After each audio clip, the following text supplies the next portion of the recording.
اس کا عمل کرنا کہ پہلے آٹا ٹھیک گوندنا، اس کو پھر تھوڑی دیر رکھ کے پھر اس کو مکی دینا دوبارہ، تاکہ وہ آٹا پکنے کے بہت ہی بہترین طریقے سے پکے، یہ عملی طریقہ ہے۔ تو فکری بھی طریقہ یا منصوبہ سازی اور عملاً ٹھیک کرنا، یہ ہے پورا تزکیہ، فکری تزکیہ بھی اور عملی تزکیہ بھی۔ اب اس سے زیادہ آسان مثال میں کیا دے سکتا ہوں آپ؟ جب آپ یہ 3 کام کرتے ہیں، تلاوت آیات، تزکیہ اور تعلیم کتاب، تو آپ کو پوری طرح کلیئر ہو جا سکتا ہے کہ اب نے اپنے دین پر عمل کرنے کی منصوبہ بندی کیسے کرنی ہے اور عملاً کیسے کرنا ہے۔ یہ ہے اس کا صحیح ایکسپلینیشن۔ بات سمجھ میں آئی ہے نہیں آئی؟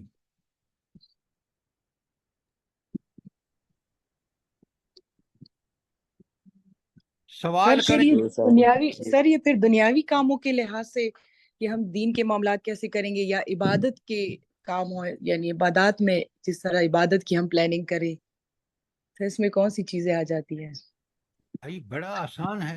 عبادات میں فرض کیجئے سب سے پہلے نماز ہے، جس کا زیادہ حکم ہے۔ اگر میں نے زندگی میں دیکھا ہے، اگر میں نے نماز سمجھ کے ٹھیک ٹھاک طریقے سے پڑھی ہے، نبی کریم صلی اللہ علیہ وآلہ وسلم کے طریقے پر، یہ نماز میں پورا اپنا دن کا اوقات کا اس سے ریلیٹ کر دیتا ہوں۔ فجر کے بعد اٹھنے کے بعد مجھے کیا کام کرنے ہیں، مغرب سے پہلے کیا کرنے ہیں، مغرب کے بعد کیا کرنے ہیں، عصر کو کیا کرنا ہے، پوری ٹائم مینجمنٹ میں اس کے ساتھ ریلیٹ کر دوں گا۔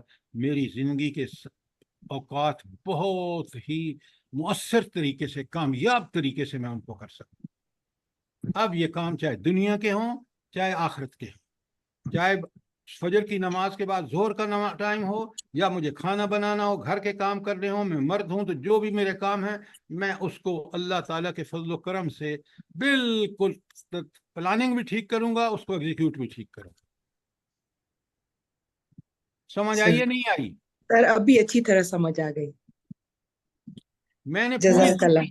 پوری زندگی یہی کیا، چاہے میں امریکہ میں پڑھ رہا ہوں یا شلم برجے میں نوکری کر رہا ہوں، مینجمنٹ کی پوزیشن پہ ہوں، مجھے قرآن نے ہر پوائنٹ پر میری رہنمائی کی ہے اور بہت کامیاب زندگی گزاری ہے، الحمدللہ۔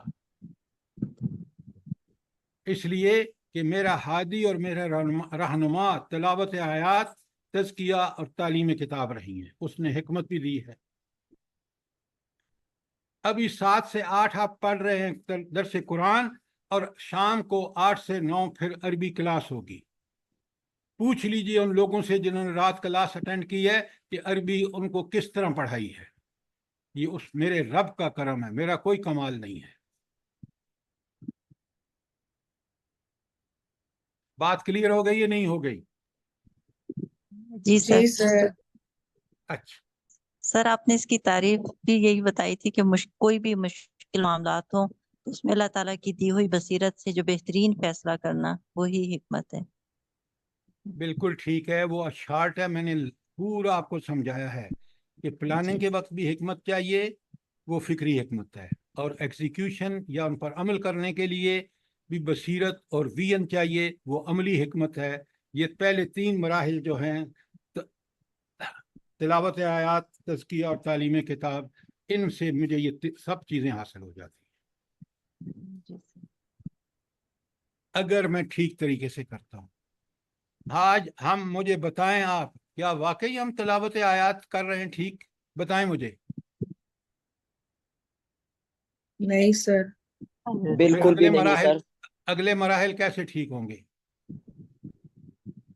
آپ دیکھ لیں، نبی کریم صلی اللہ علیہ وآلہ وسلم، صحابہ اور صحابیات نے اس پر عمل کیا، وہ کتنے کامیاب رہے دنیاوی زندگی میں اور آخرت میں۔ اللہ کہتا ہے رضی اللہ عنہم ورضوا، وہ اللہ سے راضی، اللہ ان سے راضی۔ ان نے قرآن اور نبی صلی اللہ علیہ وسلم کے طریقے کو اپنایا۔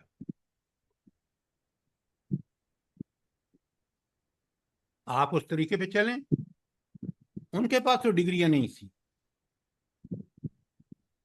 ان کو تو وہ سہولیات نہیں میسر تھیں جو آج ہمیں ہیں۔ یہی سہولیات ہمیں گمراہی میں کھینچ کے لے جا رہی ہیں۔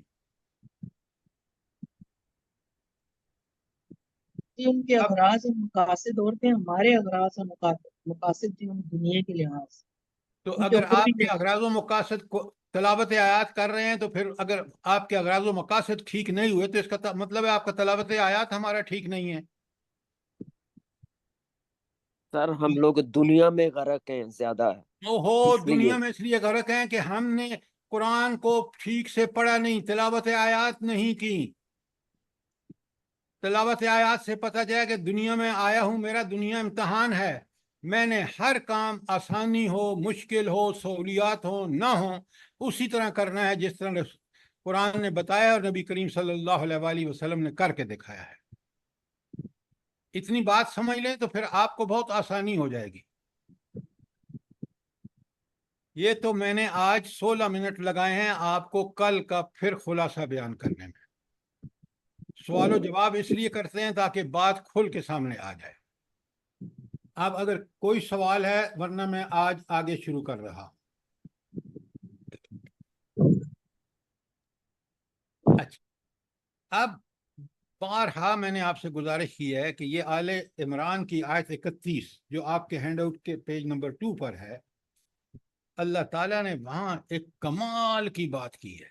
یہ اگر مجھے یاد ہو اور اس کو میں اپنا نصب العین بنا لوں نا, ترجمہ سنیے. کل ان کنتم تحبون اللہ, اے اللہ کے نبی صلی اللہ علیہ وسلم, اللہ تعالیٰ مخاطب اپنے نبی سے, اللہ کہتے ہیں پوچھیں ان لوگوں سے اگر تم اللہ سے محبت کرتے تو یہ اللہ سے محبت کتنی ضروری ہے بھلا؟ قرآن میں کہاں آئی ہے؟ میں نے کئی دفعہ بتایا آپ کو.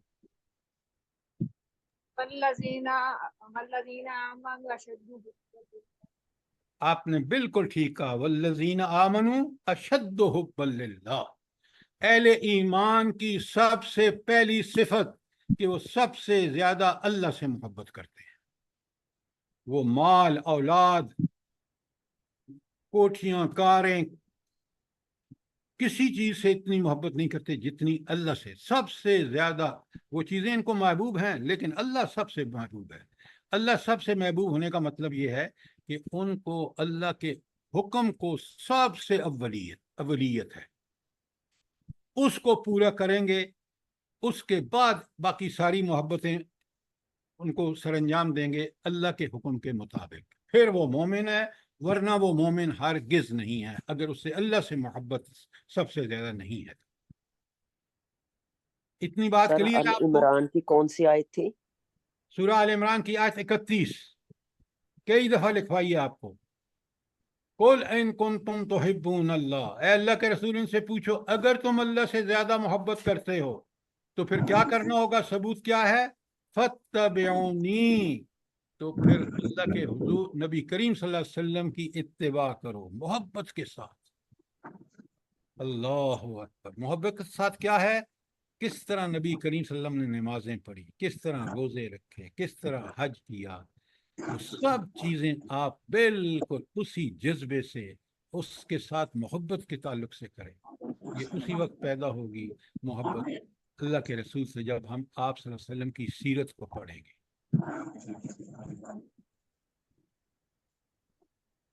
تو آپ نے دیکھا یہ ایک آیت بالکل کھول کے بتا رہی ہے مومن ہے تو سب سے اس کا ثبوت اللہ تعالیٰ کے رسول کی اتباع.